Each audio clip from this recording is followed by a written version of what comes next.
শুভ বিকাল বন্ধুরা। তো দাদা তো সকালবেলা অফিসে চলে গেছিলো, তো বিকালে ফেরার সময় ফোন বললো যে কিছুটা তৈরি করে রাখতে।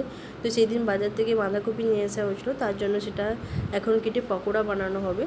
তো চলো, তো বাঁধাকপি কাটা হয়ে গেছে, ধুয়েও নিয়েছি। এখানে লবণটা মাখিয়ে আধ ঘন্টার জন্য ঢেকে দেবো, কারণ ওই নুন জলটা বেরোলে মানে এখনকার বাঁধাকপি তো খুবই শক্ত আর গন্ধ লাগে, তাই জন্য নুন জলটা হয়ে গেলে নরম হয়ে যাবে। এদিকে কড়াইও বসিয়ে দিয়েছি, বাঁধাকপিটা এখন ছেঁকে নিয়েছি, মানে বেশি ছাঁকতে হবে না, ওই নুন জলে মাখিয়ে নেবো।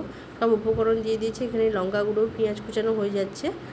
আর এইখানে দেখো তোমার লবণ আর বেসন দিয়ে ভালো করে মাখিয়ে নেবে, এবং উপর নিচ করে আর জল দিতে হবে না, ওই যে বাঁধাকপিটা যে লবণ মাখিয়ে দিয়েছিলো ওই জলেই মাখানো হয়ে যাবে।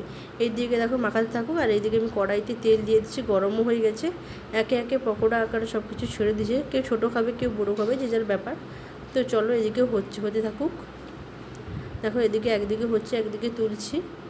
তো মানে প্রথম ধাপে যেগুলো হয় সেগুলোই আমাদের শেষ হয়ে যায়, কেউ এসে নিয়ে যায়, কেউ এসে খায়।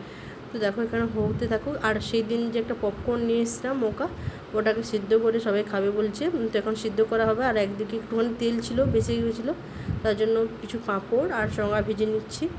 তো দেখো এখন অনেকগুলো ভাজা হয়ে গেছে, কারা কারা খাবে চলে এসো। দিল্লিতে কিন্তু আসতে হবে। টাটা বন্ধু।